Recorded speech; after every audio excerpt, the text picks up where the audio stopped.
Queridos e amados, graça e paz do Senhor Jesus seja com todos.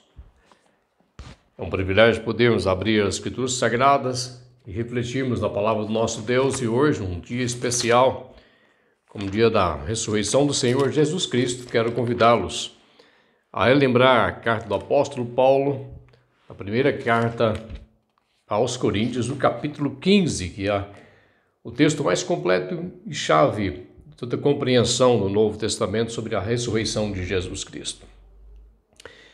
E quero refletir com os meus irmãos, na tônica nesse texto, sobre a ressurreição de Cristo e a ressurreição dos crentes. Tendo que a ressurreição, ou a doutrina da ressurreição, tanto se encontra no coração dos crentes, como também no banco dos réus. O texto é um tanto longo, eu vou ler parte desse texto para a nossa reflexão. Irmãos, venho lembrar-vos o evangelho que vos anunciei, o qual recebestes e no qual ainda perseverais. Por ele também sois salvos, se retiverdes a palavra tal como eu vou-la preguei, a menos que tenhais crido em vão. Antes de tudo, vos entreguei o que também recebi, que Cristo morreu pelos nossos pecados, segundo as Escrituras, que foi sepultado e ressuscitou ao terceiro dia, segundo as Escrituras, e apareceu a Cefas e depois aos 12. Depois foi visto por mais de 500 irmãos, e isto de uma só vez, dos quais a maioria ainda sobrevivem até agora, porém alguns já dormem ou já morreram. Depois disto foi visto também por Tiago, mais tarde por todos os apóstolos. E afinal, depois de todos, foi visto também por mim, como por um nascido fora do tempo. Porque eu sou o menor dos apóstolos, e nem mesmo sou digno de ser chamado apóstolo, pois eu persegui a igreja de Deus. Mas, pela graça de Deus, sou o que sou. E a sua graça que me foi concedida não se tornou vã. Antes trabalhei muito mais do que todos eles, todavia não eu, mas a graça de Deus comigo. Portanto, seja eu ou sejam eles, assim pregamos e assim crestes. Ora, se é corrente pregar-se que o Cristo ressuscitou dentre os mortos, como, pois, afirma alguns dentre vós que não há ressurreição de mortos? E se Cristo não ressuscitou da morte, então é vã a vossa fé, é vã a nossa pregação e vã a vossa fé. E somos tidos por falsas testemunhas de Deus, porque temos asseverado contra Deus que ele ressuscitou a Cristo, ao qual ele não ressuscitou, se é certo que Cristo não ressuscitou. E se é certo que não há ressurreição dos mortos. Se Cristo não ressuscitou, é vã a vossa fé, e permaneceis ainda em vossos pecados. E ainda mais, os que morreram em Cristo pereceram. Se a nossa esperança em Cristo se limita apenas a esta vida, somos os mais infelizes de todos os homens. Mas, de fato, Cristo ressuscitou de entre os mortos, sendo ele as primícias dos que dormem. Mas, de fato, Cristo ressuscitou de entre os mortos, sendo ele as primícias dos que dormem. Meus amados, nesse domingo de ressurreição, nós lembramos que fazem praticamente 20 séculos que essa boa nova da ressurreição de Jesus Cristo é anunciada, é relembrada, é celebrada e ainda professada em todo o mundo cristão. Em nossos dias, a importância dessa doutrina, que tantas vezes passa despercebido em meio à Páscoa, e muitas vezes deturpada no meio da própria cristandade, Assim como a festa da Páscoa, a Páscoa judaica, tem sido marcada como uma festa comercial, onde os personagens principais são ovos de chocolate e coelhinhos todo fofinhos. Não, mas a nossa Páscoa é o Cordeiro de Deus que tira o pecado do mundo, que foi morto por causa de nossos pecados, segundo as Escrituras, mas ressurgiu de entre os mortos também, segundo as Escrituras. E um fato incontestável nesta fé cristã. Foi nessa última Páscoa que o nosso Salvador, Jesus Cristo, sentou-se com seus apóstolos e ele a comeu. Foi na sua última Páscoa que ele foi traído pelo seu apóstolo Judas, conforme o decreto de Deus. Foi preso pelos soldados do templo dos fariseus, dos judeus. Foi condenado no sinédrio judaico. Foi entregue ao governador romano Pilatos e ele foi sentenciado à morte, contudo sem fazer justiça ao seu caso. Foi morto na cruz pelos romanos para satisfazer o capricho religioso e político dos judeus fariseus. Foi sepultado no túmulo de José de Arimateia e lá ficou de sexta até o primeiro dia da semana, 3 dias, quando ele surgiu triunfante daquele sepulcro. Seu sepulcro ficou vazio. No terceiro dia, sendo este o primeiro dia da semana, domingo, hoje para nós, conforme o próprio Senhor Jesus Cristo predissera, ele ressuscitou. Ele ressuscitou. De fato, Cristo ressuscitou. Sabemos que após a ressurreição do Senhor Jesus Cristo, ele permaneceu por mais 40 dias antes de ser arrebatado aos céus, de voltar ao seu trono e à sua antiga glória. Aqueles dias foi criada, desde aqueles dias, ela foi crida, não, por muitos e também descrita por tantos outros. E tem sido até os nossos dias de hoje assim também. Ela ora está no coração dos crentes, todo o tempo no coração dos crentes, e ora está no banco dos réus entre os homens. Ao escrever aos Coríntios, neste capítulo 15, Paulo tem propósito de lembrar-lhes o evangelho que ele lhes escreveu, que ele lhes pregou, que eles receberam dos apóstolos. O evangelho o qual Paulo anunciou entre os coríntios, e o evangelho que eles receberam e que eles creram e que os salvou, e que ainda muitos perseveram. Porém, alguns andam deturpando o evangelho que receberam. O problema da igreja de Corinto não era tanto quanto a ressurreição do Senhor Jesus Cristo, porque disse: é corrente pregar entre vós que Cristo ressuscitou. Mas, de fato, seria um ensino errôneo, filosófico, e grego, a filosofia grega, que afirmava não haver ressurreição dos mortos. A filosofia grega cria na sucessão da morte por vida. Eles criam em vida após a morte, mas jamais creram, jamais sustentaram na sua filosofia a ressurreição dos mortos.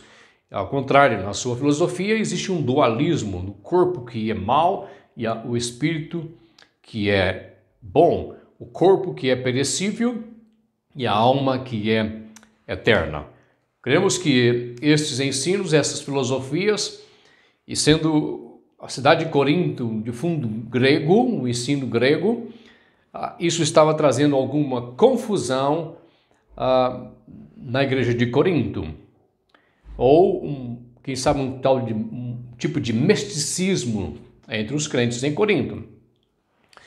Tanto nos dias de Cristo, como no tempo da igreja de Corinto, como no curso da nossa história, da história cristã, até os nossos dias de hoje, essa doutrina de fato tem sido crida e contestada.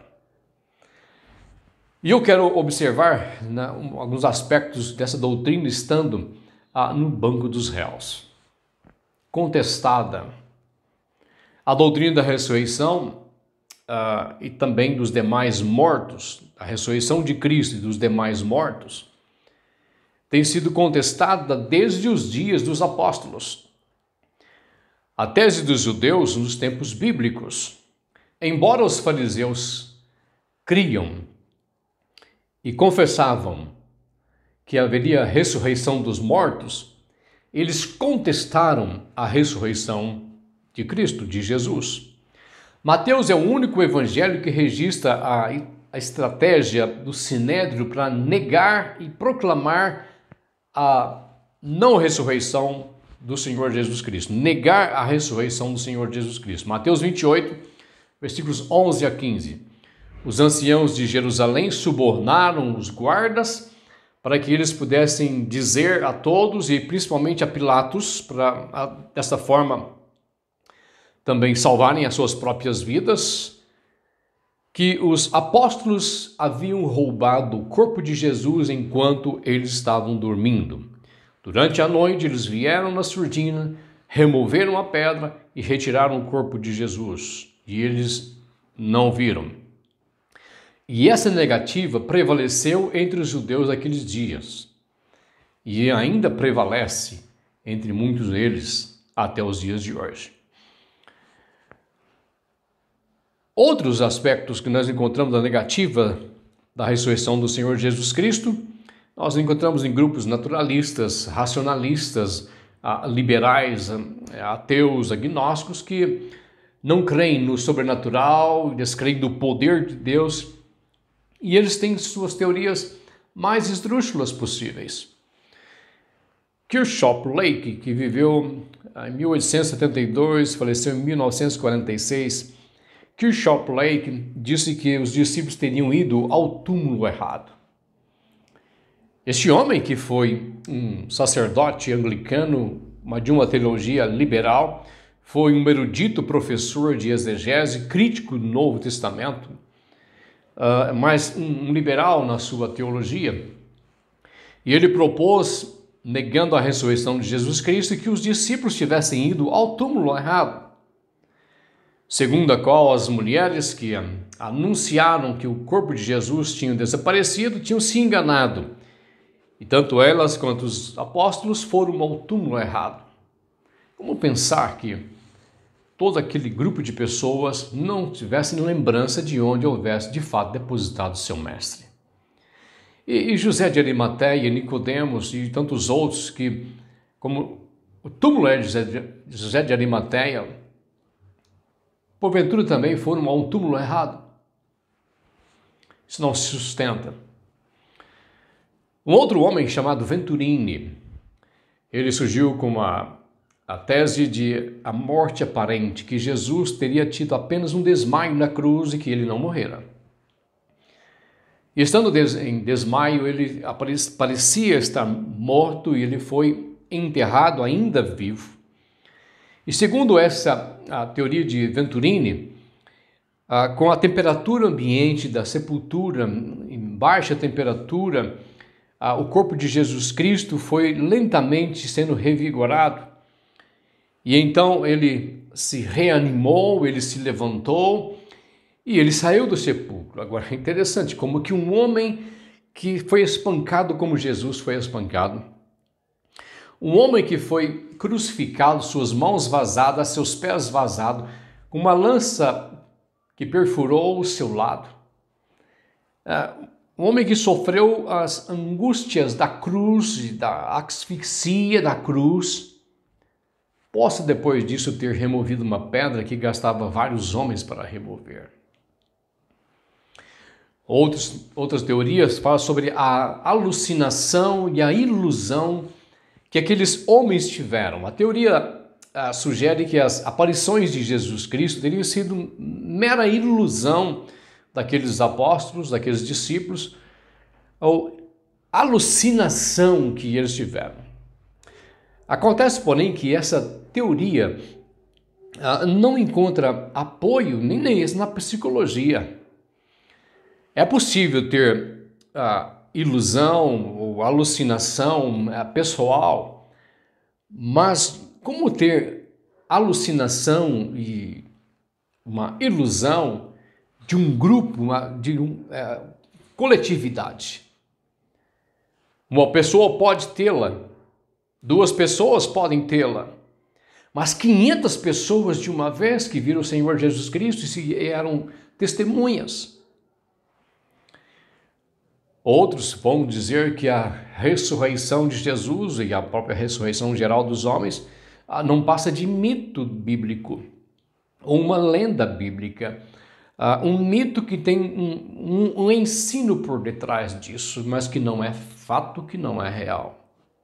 Quem defendeu isso foi Rudolf Bultmann, que viveu em 1941, faleceu em 1952, e que foi um dos maiores teólogos alemães, porém um teólogo liberal, e que encarava o fundo bíblico como mitológico. Bultmann concluiu que um evento histórico que envolve uma ressurreição é inteiramente inconcebível. Como pode um teólogo, estudante da Bíblia, chegar a um pensamento deste? Diz ele que os evangelhos apresentam uma imagem mítica do mundo, a encarnação de um ser pré-existente, a morte expiatória, substitutiva, a ressurreição de um morto, a descida ao Hades, a ascensão dele aos céus e um retorno no final dos tempos, né? A escatologia dos acontecimentos finais. É tudo produto de uma visão mitológica da Bíblia, mas isso não é fato. Triste fim do Rudolf Bultmann. Sem ofender, querer ofender pessoalmente tem amigos espíritas kardecistas, mas a interpretação espírita kardecista também coloca a ressurreição de Jesus Cristo no banco dos réus e, de certa forma, diz claramente que os crentes são mentirosos. Para eles, a ressurreição dos mortos é um absurdo, inaceitável e irracional. Eu até tirei um texto de uma kardecista chamada Sueli dos Anjos, que você pode encontrar isso aí na internet.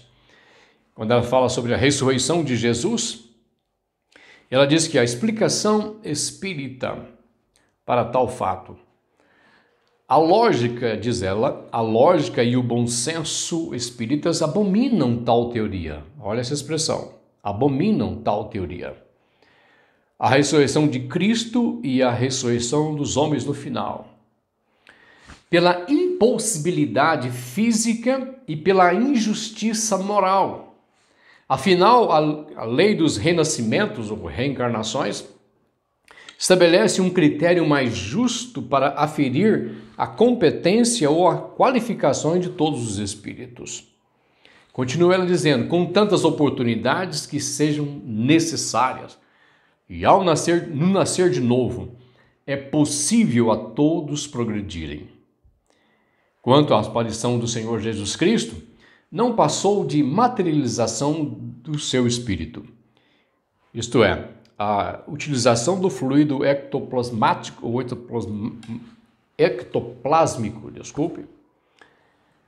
do fluido ectoplásmico de seres desencarnados para se tornarem visíveis, para possibilitar o espírito ser visto por todos. Contudo, negam que houve ressurreição de Jesus Cristo. Queridos, para tais pensadores, a crucificação de Jesus foi uma infelicidade que aconteceu com um homem errado na hora errada.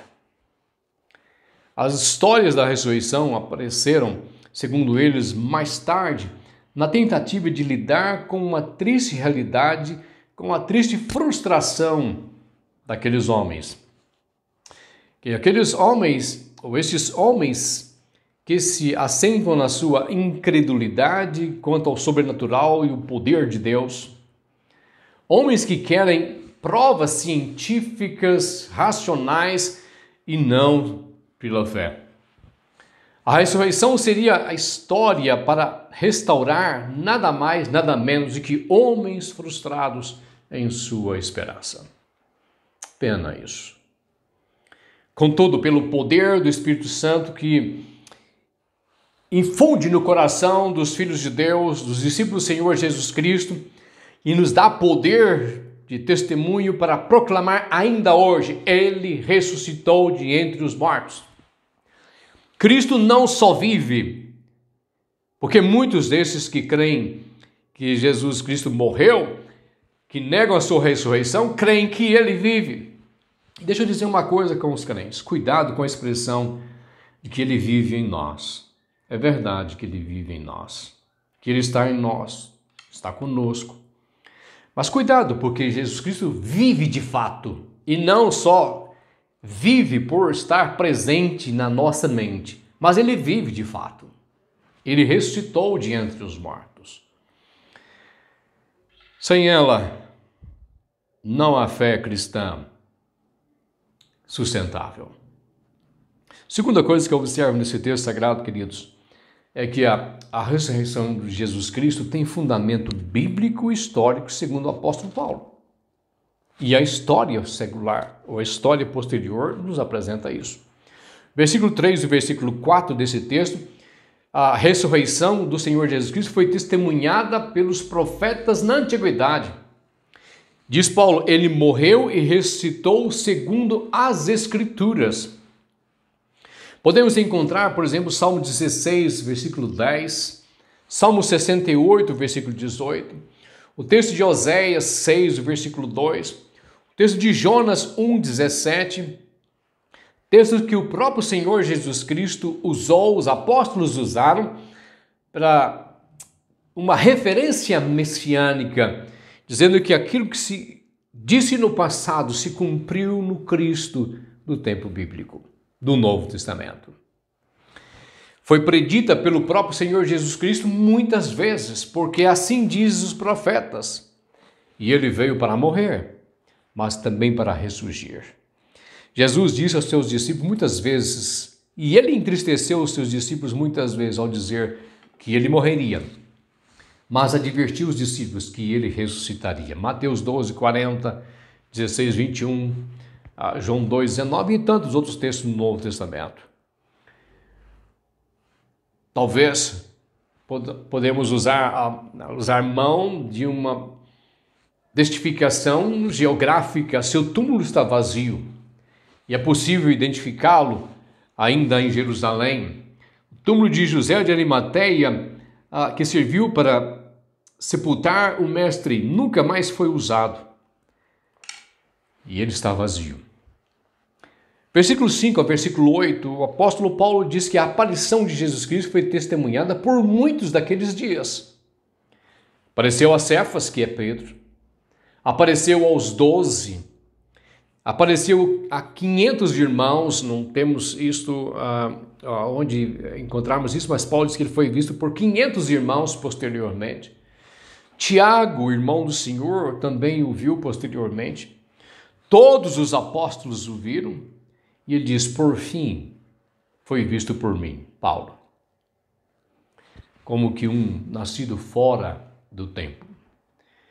O testemunho do apóstolo Pedro em Atos 2, a partir do versículo 22, quando ele prega, ele diz assim, Lucas deixa para nós as seguintes expressões do apóstolo Pedro: homens israelitas, escutai as palavras que hoje vos digo. Jesus Nazareno, varão aprovado por Deus diante de vós, com milagres, prodígios e sinais, os quais o próprio Deus realizou por intermédio dele entre vós. Diz Pedro, continuando Pedro no seu sermão: como vós bem mesmo sabeis,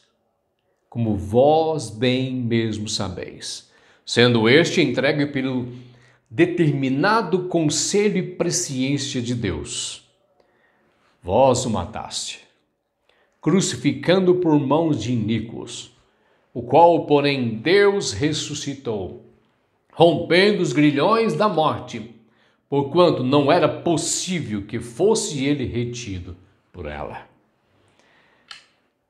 A este Jesus, Deus o ressuscitou. E ele diz no versículo 32, do que todos nós somos testemunhas. A fé se fundamenta na exortação do Senhor Jesus Cristo a Tomé, um dos 12. Quando Tomé também dizia não crer na ressurreição de Jesus Cristo, se ele não o visse também. E quando Jesus se apresentou a ele e mandou que ele lhe tocasse, comeu na presença deles, ele disse para Tomé, Tomé, não sejas incrédulo, mas crente. Não sejas incrédulo, mas crente. Põe aqui o teu dedo, põe aqui tua mão, vê que sou eu mesmo. Porque me viste, creste? Bem-aventurados que não me viram e creram. Portanto, isso é matéria de fé. Não é filosofia, não é lógica, não é razão. Ela não é irracional, ela está acima da minha razão. Ela é matéria de fé, poder de Deus. Terceira coisa, para encerrarmos nesse texto, queridos. A ressurreição de Jesus Cristo tem importância capital para todos os homens, para os crentes e para o mundo. Essa doutrina é matéria de fé, sem ela é impossível ser salvo. Como diz também a palavra de Deus, sem fé é impossível até mesmo agradar em Deus. E é impossível receber o dom de Deus, que é a vida eterna em Cristo Jesus, seu Filho. Como a negativa da ressurreição é prejudicial aos homens, especialmente aos discípulos do Senhor Jesus Cristo. Porque Paulo agora desenvolve, a partir do versículo 12 até o final do capítulo, uma série de argumentações e de explicações, dizendo, e se Cristo não ressuscitou? Versículos 12 até o versículo 15, Paulo diz, se Cristo não ressuscitou, é vã a nossa pregação, é vã a nossa fé, somos tidos por falsas testemunhas contra Deus, porque nós temos asseverado que Deus ressuscitou o Senhor Jesus Cristo, se de fato ele não ressuscitou. E se Cristo não ressuscitou, não há ressurreição dos mortos, e somos os mais infelizes do mundo. Sem dúvida, se Cristo não ressuscitou e se não há ressurreição dos mortos, a filosofia dos gregos é melhor. Se a nossa esperança se resume só a esta vida, e se a nossa esperança em Cristo se limita a esta vida, somos os mais infelizes dos homens. E a filosofia dos edomitas seria melhor, comamos e bebamos porque amanhã morreremos. Mas versículo 20 a 24, Paulo faz um alerta e uma intervenção nessa argumentação, dizendo, mas de fato ele ressuscitou. Se Cristo não ressuscitou, tem grandes consequências. Mas ele diz, mas de fato ele ressuscitou. Sendo ele primeiro, a primícia dos que dormem, aqueles que já morreram. E eis aí o alerta do apóstolo Paulo, mas de fato ele ressuscitou. A sua ressurreição valida a nossa pregação, a sua ressurreição valida a nossa confissão de fé, honra a nossa confissão de fé, fundamenta a nossa viva esperança de vida eterna em Cristo Jesus. Versículos 25 a 28, Paulo mostra que a ressurreição de todos tem dia marcado. Com ele, diz, todos nós ressurgiremos no último dia. Como ele, nós ressurgiremos todos no último dia, na sua vinda. Isto é, na sua segunda vinda. Portanto, este dia tem dia certo. Ou este fato tem dia certo.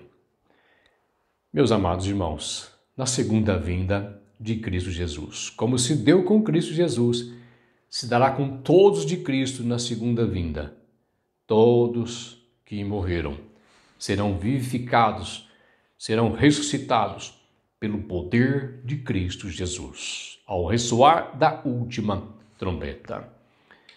E diz o nosso texto que este dia o último inimigo será destruído, que é a morte, de uma vez por todas. E Paulo continua no versículo 30 e 34 com um argumento negativo. Se Cristo não ressuscitou, mas ele ressuscitou, diz que ela dá real sentido a todos os perigos que nós nos expomos a cada dia por causa dessa fé, diz o apóstolo Paulo. Se como homem lutei com feras em Éfeso, de que isso me adianta? A exposição à morte, a exposição à violência, a exposição a perigos, a exposição a sofrimentos, de que isto vale se não a ressurreição dos mortos? Somos os mais infelizes dos seres humanos, diz o apóstolo Paulo. Disse, afirmando e exortando aqueles crentes: não se enganem, as más conversações corrompem o bom costume, as más conversações corrompem o bom ensino, as más conversações corrompem a verdade. E é ela que está em jogo. No versículo 35 ao versículo 49, você pode ler em casa, nos apresenta Paulo que a ressurreição de todos no final, na vida de Cristo, será gloriosa e semelhante à ressurreição do Senhor Jesus Cristo. Ela será uma ressurreição física deste mesmo corpo que foi sepultado, este corpo que foi plantado, como ele diz nesse texto, fazendo uma alegoria com as sementes. Este corpo que foi semeado. E diz que quando isto acontecer, este corpo, ao se ressurgir pelo poder de Cristo, será revestido de incorruptibilidade. Será revestido de imortalidade. Será revestido da glória como a glória do corpo do Senhor Jesus Cristo. E assim estaremos para sempre, corpo e alma, com Cristo Jesus em seu reino. Graças a Deus por isso. É por isso que Paulo dá um brado de vitória. Graças a Deus que nos dá a vitória em Cristo Jesus, nosso Senhor. Versículos 50 a 56 diz que a ressurreição de Cristo e a nossa ressurreição, que essa ressurreição é a vitória e a glória cabal de todos aqueles que creem em Jesus Cristo. Vitória sobre a morte. Depois dela estaremos para sempre com o Senhor no reino de Deus. E Paulo diz nesse texto que este evento fantástico será repentino, como num piscar de olhos, num abrir e fechar dos olhos.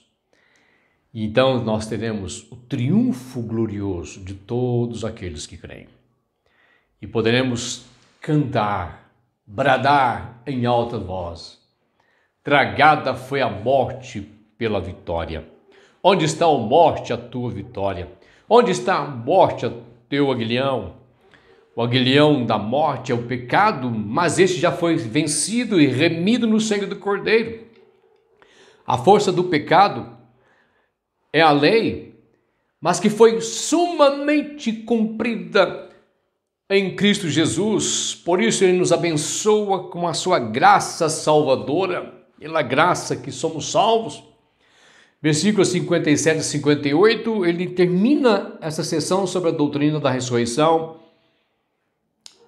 incentivando todos os crentes, dizendo que essa doutrina é motivo de ações de graças, que essa doutrina é motivo de toda consagração, perseverança e santidade na vida, que essa doutrina é para nos motivar a sermos abundantes das boas obras em Cristo Jesus. Que essa doutrina tem peso de vitória cabal para os crentes. Lembre uma coisa, meu amado ouvinte. Romanos 10, Paulo diz no versículo 9, versículo 10. Se em teu coração creres em Jesus como Senhor, e em teu coração creres que Deus ressuscitou dentre os mortos, serás salvo. Deixa eu reler o texto. Se em teu coração confessares Jesus como Senhor, e em seu coração creres que Deus o ressuscitou dentre os mortos, será salvo. Porque com o coração se crê para a justiça, e com a boca se confessa para a salvação. Cuidado! se a dúvida está em seu coração. Que a esperança da ressurreição esteja firmada em seu coração e essa doutrina que está nos bancos dos réus seja proclamada a viva voz com toda a ousadia pela Igreja do Senhor Jesus Cristo. Ainda é necessário proclamar. Não se deixe enganar. O Evangelho de Cristo é superior e é melhor. O ensino dos apóstolos do Senhor Jesus Cristo é melhor e superior. Permaneça nele, pois não há outro evangelho senão o Evangelho de Cristo. Qualquer outro que se apresente como evangelho é mera filosofia e elucubração de mentes pervertidas, descrentes de Deus. Seja santo e sóbrio em seu proceder. Seja rico de boas obras para o reino de Deus, pois sua fé, seu trabalho, sua esperança não serão em vão. O último dia, na vinda de Cristo, será o tempo da prestação de contas a Deus. Será um dia glorioso para tantos. Será um dia de derrota, de remorso, de angústia para outros tantos. Deixa eu lembrar uma coisa, que naquele dia não é só os crentes que vão ressurgir, mas até os descrentes, desde Adão até o último dia. Todos ressurgirão dos mortos, então virá o fim. A glória eterna com o Pai e a perdição, condenação eterna com Satanás e seus anjos no lago que arde com fogo e enxofre. Qual será o fim da sua história? O que você crê agora define sua vida de aurora. Hoje é tempo de decisão. E hoje é tempo de celebração. Jesus, de fato, ressuscitou para a nossa glória, a nossa salvação eterna. A Ele seja toda a honra, toda a glória, na igreja e nos céus, para todos sempre. Amém. Senhor, abençoa teu povo com entendimento e ousadia do teu Espírito para professá-la e proclamá-la em nossos dias. Que o mundo saiba que, de fato, Jesus Cristo ressuscitou para nossa vitória e nossa glória. Amém. Louvado seja Deus. Graça e paz esteja com meu amado irmão em sua casa. Jesus vive.